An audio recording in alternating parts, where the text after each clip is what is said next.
सटीक रणनीति की अगर मैं बात करूं तो यदि मैथ्स आपका वीक है बेटा, सटीक रणनीति, और सुन लीजिए अब ये मेरे विचार हैं आप लोगों के लिए। बहुत सारे बच्चे कहते हैं सर मेरा मैथ्स वीक है। पहली बात तो हम इतना मन से पढ़ा रहे हैं, आपका मैथ्स अब तक वीक क्यों रहा? इतने अच्छे आपको हम पसंद नहीं, हमारी शकल पसंद नहीं है, तो यूट्यूब पर बहुत अच्छे मलूक मलूक शहजादे टीचर हैं, आप उनसे क्लास ले लो, है ना बच्चों। तो कुल मिलाकर के बच्चों आपसे बस मैं ये कहना चाहता हूं, अगर आपको मैथ्स सीखना है ना तो बहुत सारा बच्चा ऐसे कह देगा, पता है बच्चा क्यों कंफ्यूज होता है? वो होता है कि यार मैं आर एस अग्रवाल से पढ़ रहा हूँ, दूसरा अरे आजकल आर एस अग्रवाल से थोड़ी ना कोई भी सवाल आता है, वो तो बहुत पुरानी बात होगी, आजकल तो अपडेटेड क्वेश्चन आते हैं, उसका दिमाग खराब। यार मैं तो बेकार मेहनत कर रहा हूँ। बेटा मैं आपसे कहता हूँ आज याद रखना, अगर आपका मैथ्स वीक है ना, मैथ्स की क्लास लो जिस भी टीचर की आपको पसंद आ रही है, जिसका आपको समझ में आ रहा है। ये मत सोचो कि ये टीचर बेसिक पढ़ा रहा है, ये हाई पढ़ा रहा है, ये मीडियम पढ़ा रहा है, उससे कभी कुछ नहीं होता। बस ये समझो मेरा इस टीचर की समझ में एक एक चीज आ रही है तो मेरे को मैथ समझ में आ रहा है। फिर दूसरा काम आता है बुक कौन सी चूज करें। बुक वो चूज करो मार्केट से जो सबसे पतली हो और जिसके अधिकतर क्वेश्चन को आप कर पाओ, सबसे आसान क्वेश्चन जिसमें दिए हो। अगर आपका मैथ्स वीक है, याद रखना मेरी बात, आप मैथ सीख जाओगे, लेकिन अगर आप पहली बार में ऐसी मोटी किताब ढूंढ लाऊं इससे तो क्वेश्चन ही बाहर नहीं जाते बेटा। आप 2-4 चैप्टर एक आध पेज करते ही थक के बंद करके रह जाओ, मेरा तो वीक है। फिर जो मेरा तो वीक है, दूसरी जगह और चिल्लाओगे मेरा मैथ्स वीक है, मैं क्या करूं जी? करने का तरीका बताया था, आप बच्चों के चक्कर में आ गए। बच्चों को पता होता तो वो लगने क्या होते, वो यहाँ कमेंट थोड़ी कर रहे होते, खुद बताओ।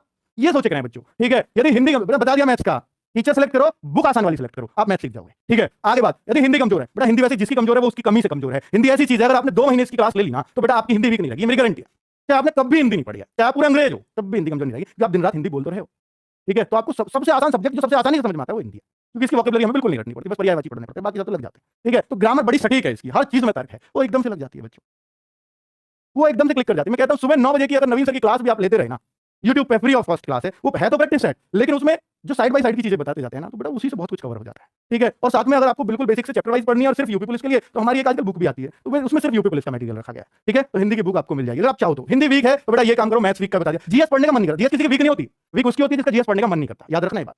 अगर जीएस आपने पढ़ने का मन ही नहीं कर रहा तो आपकी वीक रहेगी। अब इसके लिए क्या करें बच्चों, जीएस के बहुत सारे सब्जेक्ट, बहुत सारे पहलू हैं, बहुत सारी क्लासेस इसकी वजह से बढ़ती हैं। तो मैं आपसे ये कहता हूं कि जीएस में आप पहले ये देखिए आपका सबसे ज्यादा मजा आपको किसको पढ़ने में आता है। हिस्ट्री, ज्योग्राफी, इकोनॉमिक्स, आपको पॉलिटी, सबसे पहले ये देखिए कि आपको सबसे ज्यादा मजा किसको पढ़ने में आता है। तो आपको लगता है हिस्ट्री पढ़ने में आता है तो हिस्ट्री पढ़िए, पहले एक पोर्शन को खत्म कर दीजिए। फिर उसके साथ देखिए जब भी आप किसी टीचर की क्लास से पढ़ रहे हैं तो आपको साथ में बुक रखनी चाहिए और उसमें देखो टीचर ने क्या क्या इसमें से पढ़ा है, और चाहे उन्हीं लाइनों को अंडरलाइन कर लो उसमें से, ये मुझे पता चल गई, ये पता चल गई, जो नहीं पता चले उनको छोड़ दो, आपकी टीचर नहीं पढ़ाई वो नहीं रहेंगे, छोड़ दो, कोई दिक्कत नहीं, नजर पड़ जाती है तुम्हारी, ठीक है। तो उस तरह से एक सब्जेक्ट के पीछे पढ़ना पड़ता है बच्चों, थोड़ा थोड़ा पढ़ जाओ बस। और मैं कहता हूं बच्चों अगर आपको टीचर से भी नहीं पढ़ना, आपको बहुत शॉर्ट में पढ़ना है, तो हमारी येलो बुक आती है जीके की। अगर किसी ने पढ़ी हो तो बेटा आपको भी पता है कि एग्जाम में जितना किसी भी बुक से मिलता है उसका इतनी पतली बुक से मिल जाता है, और पतली बुक तो पढ़ी जा सकती है, कोई बड़ी बात नहीं, ठीक है। तो बेटा हिस्ट्री, ज्योग्राफी, इकोनॉमिक्स, पॉलिटी सबको एक एक करके कवर करो, एक साथ कवर नहीं होती है।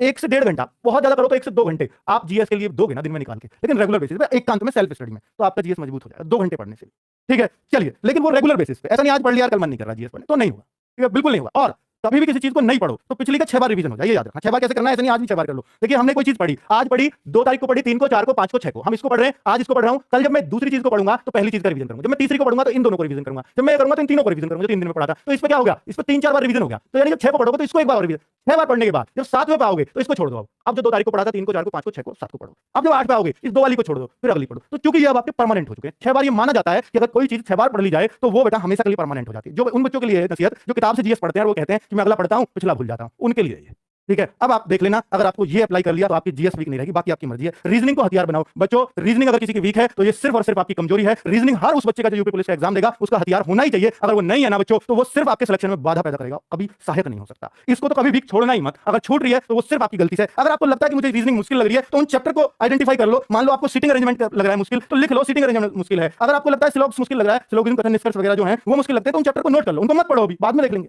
बाकी को तो पढ़ो, जो आपको वीक लग रहा है उसको छोड़ दो, उसको तसल्ली से पढ़ूंगा किसी टीचर, बाकी का अच्छे से पढ़ो। और मॉक टेस्ट में अपनी गलतियों से सीखो कि जब मुझ पे अच्छे से आता था रीजनिंग का ये क्वेश्चन तो मेरा गलत क्यों हुआ, आगे कभी गलत नहीं करूंगा, ये प्रण लो, तो बेटा आपका सिलेक्शन होगा। आज मैंने इतनी लंबी बातें की, मैं कभी नहीं करता कि आपके सिलेक्शन रूपी बातें थी, तो बच्चों मुझे करनी पड़ी। और मुझे उम्मीद है कि इस वीडियो से आपको बहुत मोटिवेशन अंदर से आएगा और आप बहुत सटीक अपना एनालिसिस कर पाओगे और बहुत कुछ आप अपनी पढ़ाई में सुधार कर पाओगे। और बच्चों निश्चित रूप से मेरा अंतिम उद्देश्य यही है कि आपका सिलेक्शन हो, इस 26,382 की पोस्ट में एक पोस्ट आपकी हो, वो नहीं चूकनी चाहिए आपसे। चाहे कुछ भी, हमसे कितनी जान लगवा लो, खुद कितनी जान लगा लो, पर बेटा ये मौका हाथ से मत जाने देना, क्योंकि बच्चों सबसे ज्यादा प्राउड फील आपके माँ बाप को आपकी सफलता पर होता है। क्योंकि मेरे लिए तो तुम नहीं लगे, दूसरा बच्चा लग जाएगा, दूसरा नहीं तीसरा लग जाएगा, क्योंकि गवर्नमेंट खाली तो लेके नहीं जाएगी पद, और सब पढ़े हुए तो लगेंगे हमारे, है ना बच्चों। तुम नहीं लगे, ये लग गया, मुझ पे क्या फर्क पड़ता है, मुझे तो दिख रहा है मेरे तो सारे बच्चे लगे, मुझे इतने सारे मैंने तो भर दिए। मैं कहूंगा मेरे 10,000 लगाने, मेरे 10,000 लगे, आप नहीं लगे, मुझे क्या फर्क पड़ा, लेकिन आपके माँ बाप पे फर्क पड़ा। तो रियल मोटिवेशन आपके गुरुजी नहीं है, आपके माँ बाप है बच्चों, क्योंकि आपकी सफलता का डायरेक्ट असर आपके माँ बाप पे पड़ता है, मुझ पे नहीं पड़ता, ना किसी और टीचर पे पड़ता है, ठीक है बच्चों। तो ये याद रखना, ये मैं ये नहीं कह रहा कि मुझसे आपका लगाव नहीं है, मेरा आपसे लगाव नहीं है, लेकिन मैं सच्चाई बता रहा हूं आपको, ठीक है। तो आपका रियल मोटिवेशन वही है। और जब भी आपका मोटिवेशन डाउन हो, एक बार देख लेना उनको कि वो कितनी आस से आपकी तरफ देखते हैं और वो कितनी उम्मीदें आपसे रखते हैं और कितनी उम्मीदों से आपको समय दे रहे हैं।